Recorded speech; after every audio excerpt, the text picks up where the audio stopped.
ख्वाबों ख्यालों में सोचा नहीं था, तूने मुझे उतना प्यार दिया।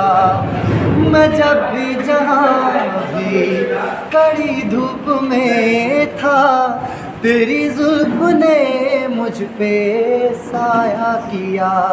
हाँ तू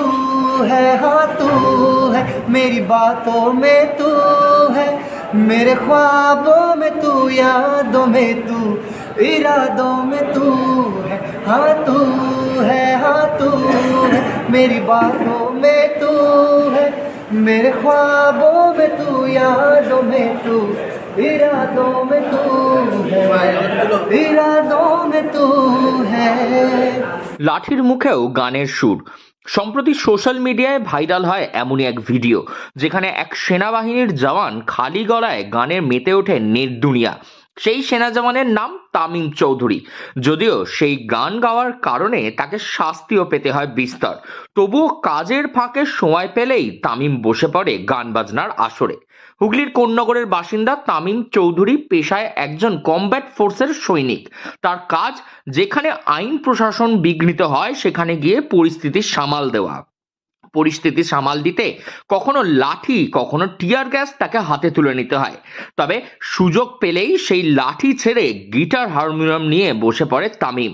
ऊंची ऊंची दीवारों को लांघ के आना पड़ेगा, सारी खुशियां साथ समेटे बांध के आना पड़ेगा, थोड़ी बातें लेके आना, सारी रातें लेके आना, गुजारेंगे हम मिलके। এই যে একদিকে র্যাপ, মানে যেখানে কাজ হচ্ছে যে লাঠি দিয়ে পুলিশকে পেটানো, মানে যেটা সাধারণত মানুষজন জানে, আর সেখানেই মানে লাঠির আগে তো তোমার গানের গলা বা গানের সুর। কিভাবে হলো এটার শুরুয়াত, কিভাবে হলো? শুরুয়াত অ্যাকচুয়ালি মানে ছোট থেকেই গান বাজনার উপর যে বলবো খুব একটা ন্যাক ছিল এরকম ছিল না। মানে গান শুনতাম, ভালোবাসতাম। তো হোস্টেল চলে গেলাম স্বাভাবিকভাবে, প্রত্যেকটা ডান পিঠে ছেলের একটাই স্থান যেটা হোস্টেল। সেখানে গিয়ে বন্ধুরাদের মধ্যে যেমন আর কি আমাদের আলোচনা হতো, গান বাজনা হতো, তো সেখানে গাই গান। তো সেখানে সব প্রশংসা করতো যে ভাই খুব ভালো গাইছে, খুব ভালো গাইছে। তো শিখিনি কোনোদিনও যদি তখনও। তো আমি বললাম যে হ্যাঁ বলছে, তার কারণ ওখানে কারো কাছে ফোন নেই, আমার গানই শুনছে ওই জন্য বাধ্য হয়ে। তাই যখন ওখান থেকে চলে এলাম, কোন্নগরে ফিরে এলাম বাড়িতে, তো ফিরে এসে স্কুলে আর বিভিন্ন জায়গায় গান বাজনা করতাম। তো করতে করতে সবাই যখন আরো প্রশংসা করতে লাগলো, তখন নিজের একটা হয় না সেলফ কনফিডেন্স যে হ্যাঁ এবার আমি মনে হয় আমি পারি, তার মানে গানটা কিছু তো আছে, যে কারণে মানুষজন এত কিছু বলছে আমাকে। তারপর আবার চাকরিতে জয়েন করে গেলাম। চাকরি পেয়ে যখন চলে গেলাম, গিয়ে গান বাজনা তখন এই শুনে শুনেই হচ্ছে। আর তারপর থেকে আর যে সেভাবে প্রথাগত গানের শিক্ষা তুমি? না, প্রথাগত নেই।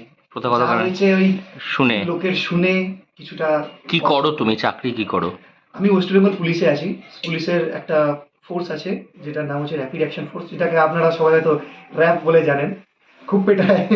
তো সেখানেই আছি। তো সেখানে আমাদের ডিউটি দুর্গাপুরে পোস্টিং এখন। তো ডিউটি পারপাস আমাদের বিভিন্ন জায়গায় ঘুরে বেড়াতে হয়। আর এমন ডিউটি ছিল আপনারা তো ভালোই জানেন যে কিরকম ডিউটি হয়, যে কারণে গান বাজনা ওই আর কি। ছোটবেলা থেকে স্কুলে পড়াশোনা করার পাশাপাশি গান বাজনার প্রতি তার ঝোঁক জন্মায়, তবে প্রথাগতভাবে গানের প্রশিক্ষণ কখনোই নেয়নি সে।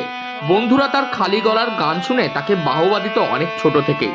সেই থেকেই শুরু তামিমের গানের প্রতি ভালোবাসা। র্যাপিড অ্যাকশন ফোর্স বা র্যাফের ট্রেনিং এর সময় ট্রেনিং সেন্টারই তার খালি গলায় গাওয়া গানের ভিডিও করে তার অন্য সহকর্মীরা। সেই ভিডিও সমাজ মাধ্যমে পোস্ট হতে ঝড়ের গতিতে ভাইরাল হয়। এক সপ্তাহে প্রায় 42 লক্ষ মানুষ সেই ভিডিওতে বাহবা দেন, কিন্তু পরবর্তীতে তামিমকে সেই ভিডিও পোস্ট করার জন্য শাস্তিও পেতে হয়। তবে যতই শাস্তি মিলুক না কেন, গান গাওয়ার প্রতি যে ভালোবাসা, সে ভালোবাসায় বারবার তাকে ডেকে নিয়ে আসে হারমোনিয়াম ও গিটারের কাছে। याली यार पे कुर्बान है सभी, याली मदद आली, याली ये मेरी जान ये जिंदगी। সম্প্রতি একটি ভিডিও ভাইরাল হয়েছিল আপনার সোশ্যাল মিডিয়াতে। কি হলো তারপর সেটা যদি একটু বলেন। তো অ্যাকচুয়ালি যখন ট্রেনিং করি আর কি, তো তখন আমাদের একটা ফেডিক বলে একটা পর্ব থাকে, যেখানে আর কি আমাদেরকে দিয়ে মানে বিভিন্ন রকম কাজকর্ম করায়। তো সেই ফেডিকের ফাঁকে আমরা ক্যান্টিনে এসে সব বন্ধুরা মিলে যেমন হয় আর কি গান বাজনা করছি। তো সেখানে আমার একটি বন্ধু ওই গানটিকে রেকর্ড করে তার ইউটিউবে ছেড়ে দেয় প্রথমে। আমি জানতাম না জিনিসটা যে সে এটা করেছে বা কিছু করেছে। তো হঠাৎ করে তার 2-3 দিন হয়ে যাওয়ার পর ফেসবুকে একটি চ্যানেল থেকে আমি দেখি যে গানটা আমার ছাড়া হয়েছে, এবং গানটাতে প্রায় তখন 2 দিনের মধ্যেই 2 থেকে 3 মিলিয়নের মতন ভিউ চলে এসেছিল। মানে রীতিমতো দেখছি আমার কাছে ফেসবুকে মেসেজ আসছে, এই আসছে। আমি তো বুঝতে পারলাম না প্রথমে কি হলো। তারপর ভিডিওটা দেখার পর আমি তখন ফিল করলাম যে আচ্ছা আমার ভিডিও ভাইরাল হয়েছে। তো ওটা 1 সপ্তাহ মতন চলেছিল ভিডিওটা, এবং 1 সপ্তাহে 24 মিলিয়ন ভিউ পেয়েছিল। তো তারপর যেহেতু ট্রেনিং সেন্টারে আমাদের চেস্ট নাম্বার পড়ে আমি গানটা করেছিলাম, তো আমার পুট আপ হয় আমাদের সুপিরিয়রের কাছে। তো পুট আপ হওয়ার পর তিনি আমাকে বলেন যে ট্রেনিং সেন্টারে এটা অ্যালাউ নয়, কিছু আইনি পারপাস হয়তো থাকতে পারে ওনাদের, আমরা তো জানা নেই সেটা।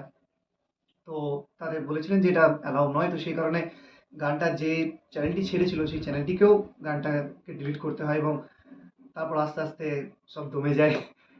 আহ, তো গান মানে একেবারে ট্রেনিং সেন্টারে গান গাওয়ার জন্য শাস্তি পেতে হয়েছিল। Kind of. হুগলির কোন্নগরে মা ও বাবার সঙ্গে ছোট্ট পরিবার তামিমের।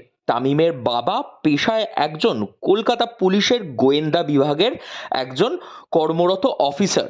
তাদের পরিবারের মধ্যে গান বাজনার প্রতি কারুর সেরকম বিশেষ ঝোঁক না থাকলেও তামিমের তার গানের প্রতি ঝোঁক, তার গানের প্রতি আগ্রহ তার বাবাকেও যে আনন্দিত করে তোলে সে কথাই জানিয়েছেন তার বাবা। নিজে একজন পুলিশ কর্মী, এবং আপনার ছেলেও পুলিশের আইনের সঙ্গেই যুক্ত। তো এর মধ্যে তার এই যে গান গাওয়ার এই যে প্রতিভা, কি বলবেন, এটা কেমন ভাবে দেখেন আপনি? যেমন প্রত্যেকেই যদি জন্মগ্রহণ করে তাদের প্রত্যেকে যেমন রিজ ক্যারেক্টার, অর্থাৎ আঙুলে দেখবেন আঙুলে যে ক্যারেক্টারগুলো থাকে, অর্থাৎ যেটা বলা হয় আমাদের রিজ, এই ক্যারেক্টার যেমন প্রত্যেকের আলাদা আলাদা, ঠিক জন্মানোর পরে প্রত্যেকের প্রবৃত্তিও দেখবেন ঠিক ভিন্ন রূপী হয়। তো স্বভাবতই আমার যে বলছি আমার জিনগত জায়গায় দাঁড়িয়ে ও গান গাইবে এটা আমার কাছে প্রত্যাশিত ছিল না। তা ও যখন ওর স্কুলে পারফর্ম করতো, হঠাৎ করে একদিন ওর টিচার বললো আপনার ছেলে তো ভালো গান গায়। আমার ছেলে গান গায়? আমি তো কখনো ওর গান গাওয়ার পারফরমেন্স কখনো শুনিনি বা দেখিনি। বলে না, ভালো গায়। আমার মনে হলো হয়তো গাইতে পারে। আর আমার শ্বশুরমশাই ছিলেন, স্বর্গীয় উনি, আজ নেই। তা উনি ছিলেন গীতিকার, সুরকার এবং ভালো বাঁশি বাজাতেন, এবং উনি রেডিও চান্স দিয়েছিলেন। আমার তখন মনে হলো বোধ হয় যে আমার শ্বশুরের বোধহয় জিনটা কিছু নিশ্চিতভাবে অংশগ্রহণকারী, সেই জন্যই বোধহয় ওর এই প্রবৃত্তি, ওর মধ্যে গানে গাওয়ার যে প্রবৃত্তি ওর মধ্যে সংগঠিত হয়। कोई भी ऐसा लम्हा नहीं है जिसमें मेरे तू होता नहीं है। मैं सो भी जाऊं रातों में लेकिन तू है कि मुझ में सोता नहीं है। तू है कि मुझ में सोता नहीं। हाँ तू है मेरी बातों में तू है, मेरे ख्वाबों में तू, यादों में तू, इरादों में तू है। যে হাত লাঠি ধরে ল অ্যান্ড অর্ডার সামলায়, যে হাত দিয়ে টিয়ার গ্যাসের সেল ফাটানো হয় উত্তেজিত জনতাকে থামানোর জন্য, সেই মানুষেরই গলার গানে হাততালি পড়ে প্রচুর মানুষের। ঠিক এমন ঘটনারই সাক্ষী এই তামিম চৌধুরী। হুগলি থেকে রাহি হালদার, লোকাল 18 বাংলা।